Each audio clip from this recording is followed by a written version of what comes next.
Good evening, fellow Kenyans. Tonight, I invite every Kenyan to what I believe will become the most consequential national conversation since the adoption of our Constitution in 2010. A national conversation about Kenya's development charter. This is a national undertaking about the future of our republic, about the development imperatives enshrined in the articles of our Constitution, the attainment of the Constitution's high development aspirations, and the opportunities we owe future generations as a result. This national conversation must rise above politics, transcend electoral cycles, and unite us around a 2030 shaped our national development priorities, informed public policy, catalyzed investments, and most importantly, inspired the promulgation of our new Constitution.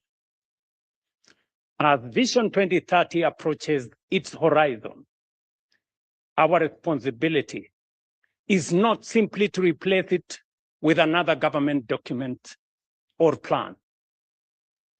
Our responsibility is far greater under the 2010 Constitution. That is, to craft a new national development charter that gives effect to the development imperatives enshrined in the Constitution, and to decide together what kind of Kenya we want to build over the next generation and beyond. That conversation belongs to each one of us and to all of us. But before we decide where we should go next, we must first reflect honestly on the journey we have traveled. Since our independence more than 6 decades ago, the world has witnessed 3 great waves of industrialization and economic transformation, and Kenya has stood at the threshold of each one of them. Each wave lifted hundreds of millions of people out of poverty, transformed low-income economies into high-income nations, and created new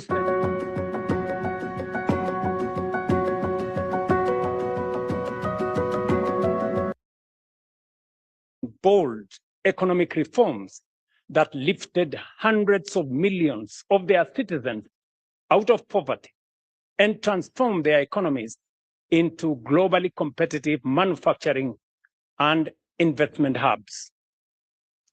The third wave began in the early 90s.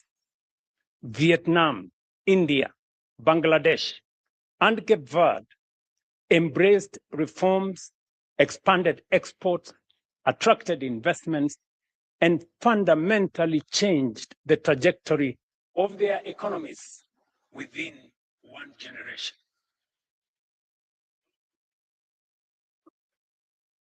All these major developments, but we did not take full advantage of them. In 1965, for example, Kenya and South Korea each had a GDP per capita of approximately 110 US dollars. Today, South Korea exceeds 36,000 US dollars compared to ours of 2,400 US dollars, a multiple of 15. In 1980, when China began its economic reforms, its GDP per capita stood at approximately 200 US dollars. Kenya's was then 450 US dollars. China overtook us, and today has a GDP per capita exceeding 14,000 US dollars, a multiple of 6 compared to ours. When Vietnam embarked on economic reforms in the early 90s, Vietnam's income per person was roughly half ours. Today, Vietnam's GDP per capita stands at approximately 5,000 US dollars, more than double ours. Bangladesh has followed a similar remarkable path. Even more sobering is the fact that we are now being challenged by countries much closer to home. Ghana's GDP per capita is about 3,200 US dollars, roughly 30% higher than ours. While Zimbabwe, after enduring decades of profound economic hardship, has recovered to a GDP per capita of about 3,000 US dollars, now slightly exceeding ours. The question we must ask ourselves candidly and honestly is why other nations have fulfilled so much of their potential while we have repeatedly fallen short. More importantly, what must we now do differently to ensure that the next chapter of Kenya's development story is fundamentally different from the last? Fellow citizens, there is, however, some good news. We can, we must, and we shall together get it right this time round. History rarely announces the arrival of defining moments. Yet there are occasions when the forces shaping the world create opportunities that come perhaps once in a generation. I believe we are on the threshold of one such historic moment. I believe so for 4 compelling reasons. First, 4 years ago, our priority as a nation was not to imagine Kenya's next chapter. It was to survive global economic turbulence, restore stability, rebuild confidence, and place our economy back on a firm foundation. Together, we achieved that. We have restored macroeconomic stability. We have stabilized our currency. We have rebuilt our foreign exchange reserves to over 15 billion US dollars, providing 6.5 months of import cover. Inflation has fallen. Borrowing costs have declined. Investor confidence has returned. Last year, for example, Kenya attracted a record $3.2 billion in foreign direct investment, more than double the amount recorded in 2022. The 2025 IMD World Competitiveness Ranking placed Kenya as the most competitive economy in Africa, reflecting the confidence our reforms have restored. Because we have restored stability, rebuilt investor confidence, and laid a firm foundation for our economy, now is the perfect opportunity for Kenya to begin shaping the next phase of our national development. That is why, in my State of the Nation address last year, I challenged us to begin thinking beyond the immediate demands of today and to start imagining a futuristic roadmap for our nation. That was not simply a call to dream. It was a call to prepare and an invitation to begin building the institutions that will support Kenya's long-term transformation. That journey has already begun. We have already established the National Infrastructure Fund to ensure the investments essential for Kenya's transformation are financed sustainably. It is also why we have established the Sovereign Wealth Fund to preserve and invest the wealth of our nation so that today's prosperity becomes tomorrow's opportunity, shared fairly between present and future generations. Together, these institutions represent more than new opportunities. They embody a philosophy of nation building that lasting prosperity is built through institutions that outlive governments, inspire long-term investment, safeguard intergenerational wealth, and provide confidence in our economy. The second reason why I believe this is our moment is because our current roadmap is approaching its destination. Vision 2030 has brought us this far, but it is approaching its horizon. It has served Kenya well. It transformed the way we think about national development, provided a common direction, inspired investment, guided policy in the public space, and demonstrated the power of long-term planning. But honesty also requires us to acknowledge that some of its ambitions remain unattained.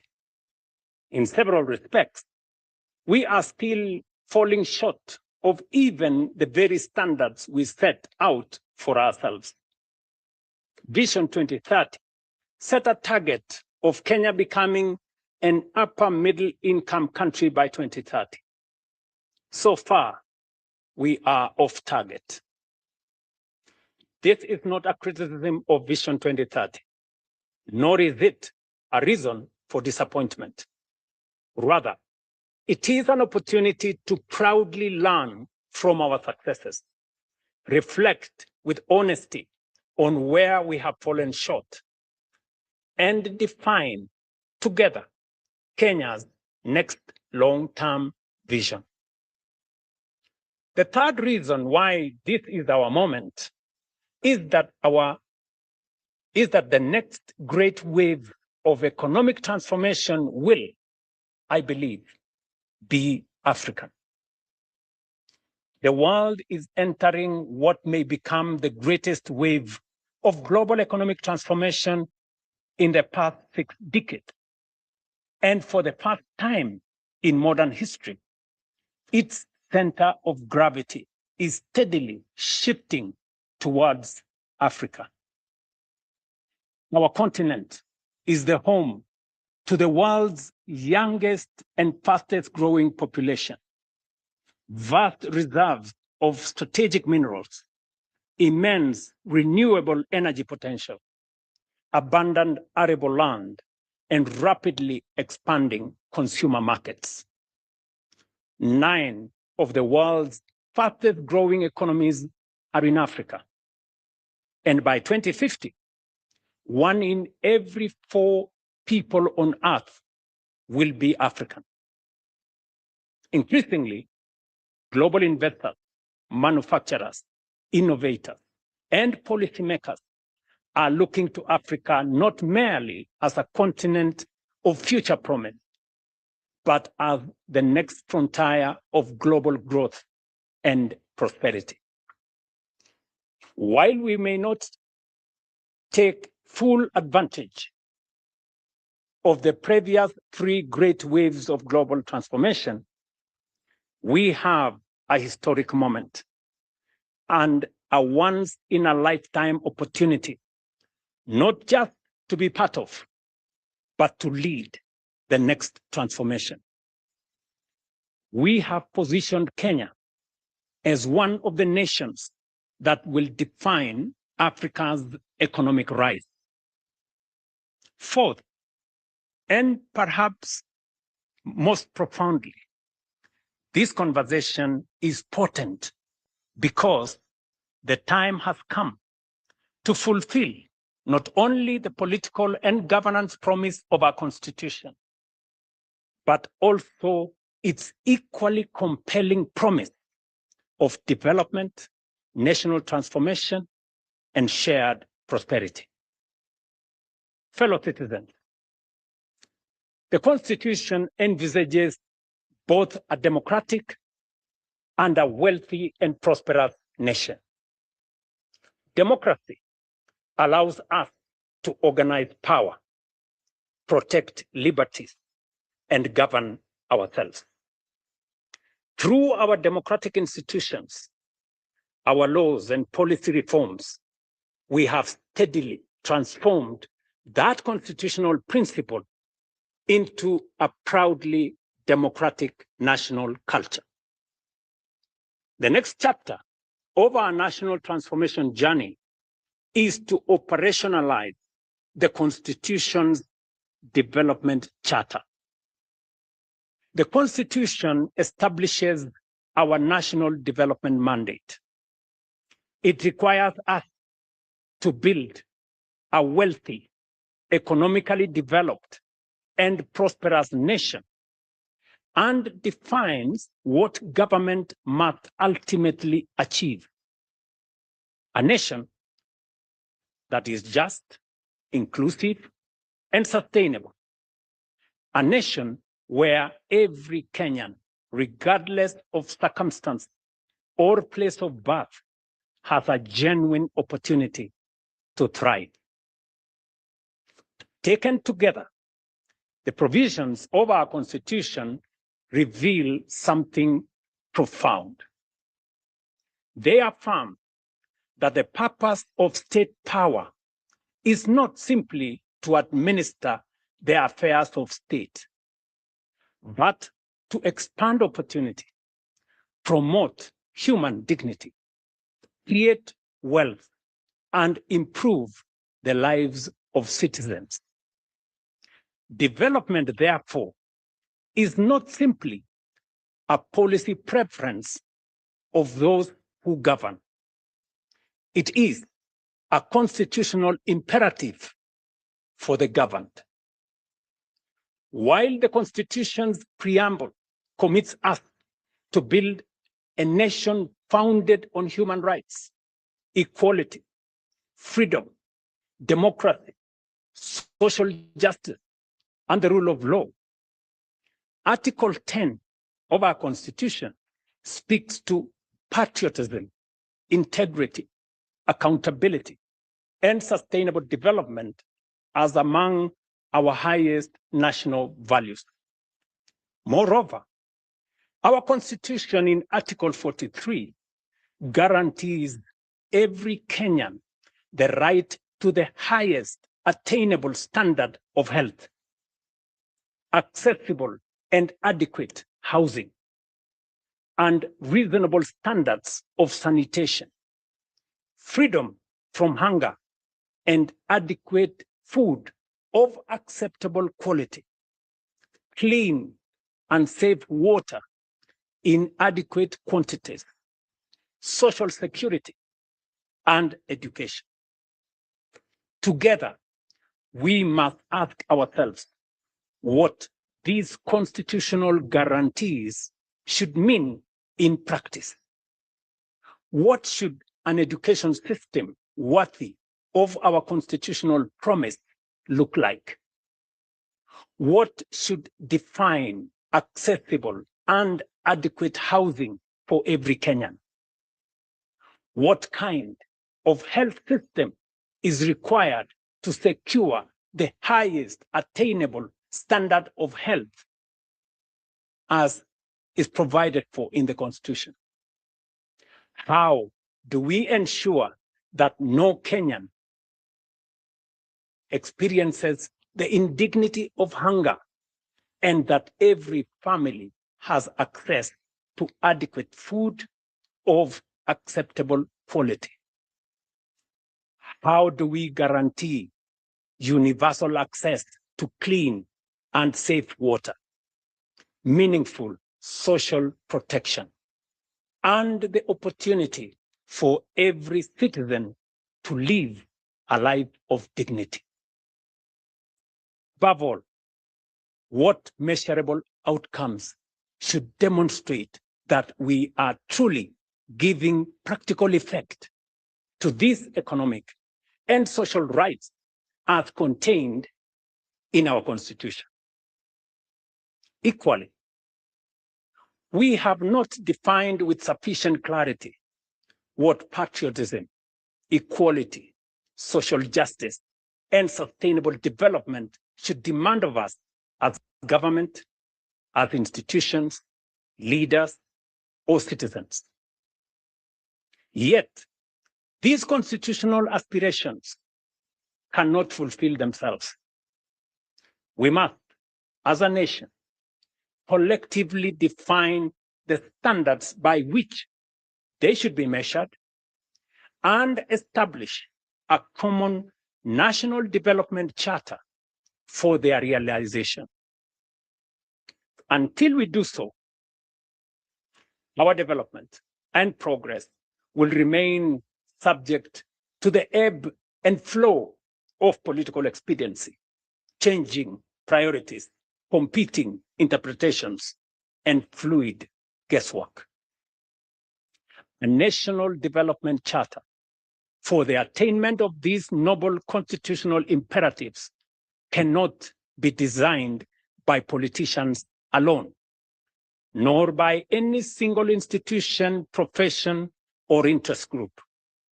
It must be shaped by the people of Kenya themselves through an open, inclusive, and honest national conversation. For the Constitution belongs to the people, and so too must the vision that gives it practical expression. They demand the wisdom of our farmers and workers, the ingenuity of our entrepreneurs and innovators, the experience of our professionals and scholars, the moral leadership of our faith communities, the energy of our young people, and the participation of every patriotic citizen who believes in Kenya's future. Such a development charter will succeed when anchored on strong institutions, institutions that enable rather than obstruct, that solve problems rather than multiply, that encourage enterprise rather than frustrate, and that make it easier for people to work, invest, innovate, build, and create wealth. Great nations, fellow citizens, are never built by chance. They are built by design, by discipline, and by deliberate, focused national purpose. Ours should be no exception. National development must never be left to chance or short-term politics. It must be guided by a shared national vision that endures beyond administrations and election cycles.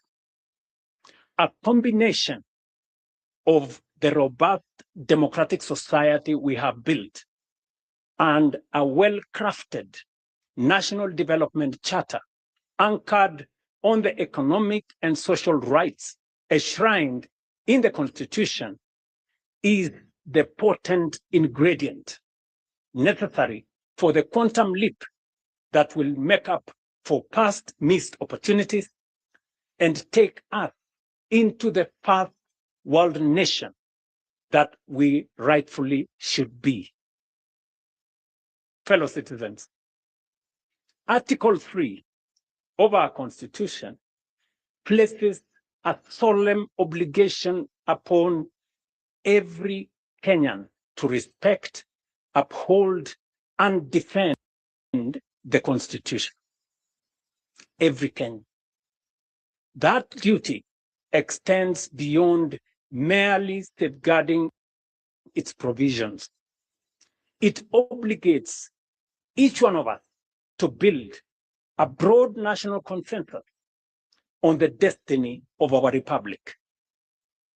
The future of Kenya is too important to be left to politicians alone. It must be imagined, shaped, and built by each one and all of us. Patriotism, therefore, is not only measured by what we say about our country. It is also measured by what we contribute to it, what we build for it, and what we protect within it. Once we, as a people, define the national framework for realizing the aspirations in our Constitution, we will have settled the question of our destiny. Thereafter, the true contest of democracy should be about who has the best ideas, the soundest policies, and the best capability to take us there faster, more efficiently, and more inclusively. That is the political competition our nation deserves. This ladies and gentlemen, is not a theoretical discourse. The decisions we make today will determine whether our Constitution becomes the greatest instrument of our national transformation in our history, or the greatest opportunity we missed. The defining task of our generation, therefore, is to forge a shared national development charter that translates constitutional aspirations into deliberate action, measurable progress, and lasting national transformation. This is how constitutional ideals become possibilities. This is how rights become opportunities. This is how aspirations become achievement. And this is how prosperity becomes lived reality. We must not merely state what our Constitution says. We must fulfill its highest purpose. Fellow citizens, this is the conversation I invite our nation to have. It is not a conversation about producing another government document. It is about forging a new national consensus on the country we intend to become and the standards by which we shall measure our progress. It is about translating constitutional ideals into measurable development outcomes, outcomes into better lives, and better lives into national transformation and shared prosperity. If the defining achievement of those who came before us was to give Kenya a constitution worthy of our aspirations, then the defining responsibility of our generation is to build a nation worthy of that constitution. Over the past several months, I have engaged and sought the counsel of current and former national leaders, of political leaders, scholars, business leaders, faith leaders, professionals, civil society, grassroots representatives, and most importantly, young Kenyans from every part of our republic.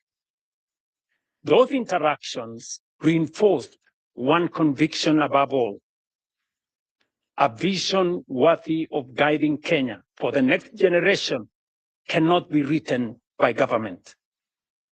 It cannot be crafted by a handful of experts, however distinguished they may be. Nor can it emerge from a single institution or political formation. It must be forged through a genuinely people-driven, citizen-centered, and future-focused national process. One that draws upon the collective wisdom, experience, imagination, and aspirations of the Kenyan people, while remaining open to the very best ideas the world has to offer. It was in that spirit that I invited Professor Hiroyuki Hino, Professor Anyang' Nyong'o, and their distinguished colleagues to begin examining Kenya's future beyond the Vision 2030. Last week, I had the honor of receiving their proposals on strategic guidelines for Kenya's long-term national transformation. The thrust of their proposal is both ambitious, but also achievable.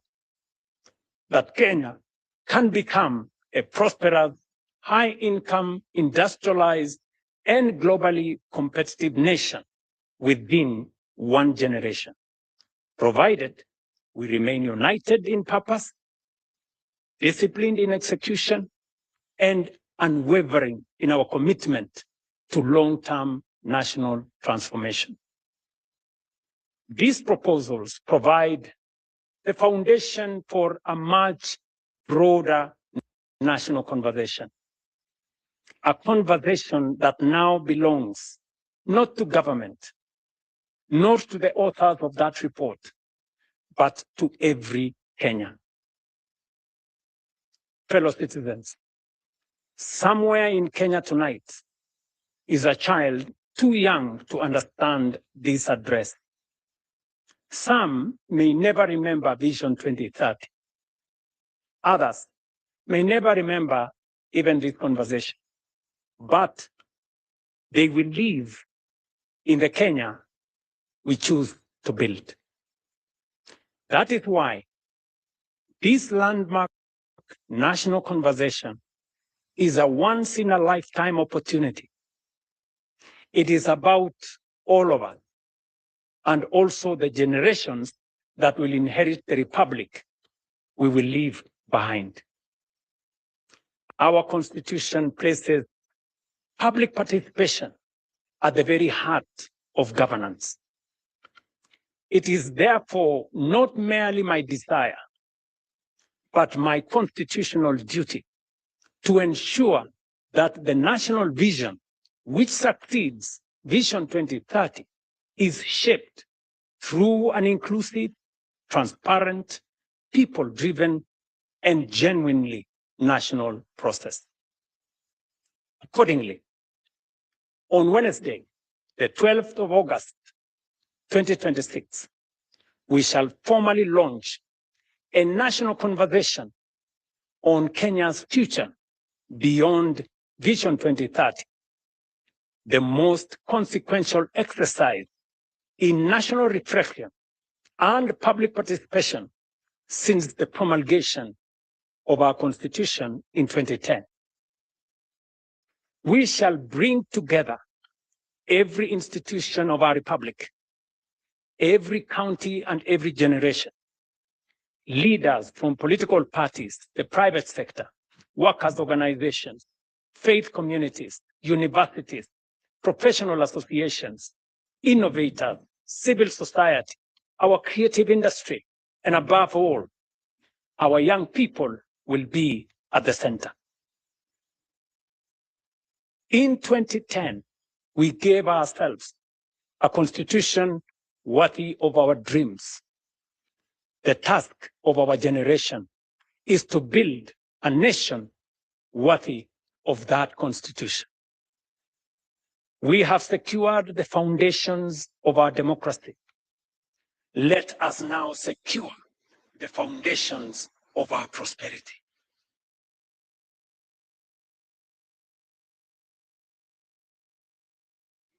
To fulfill not only the letter of the Constitution, but its highest. Let us rise together, right? That next chapter of our republic. God bless you all. God bless Kenya. And I thank you.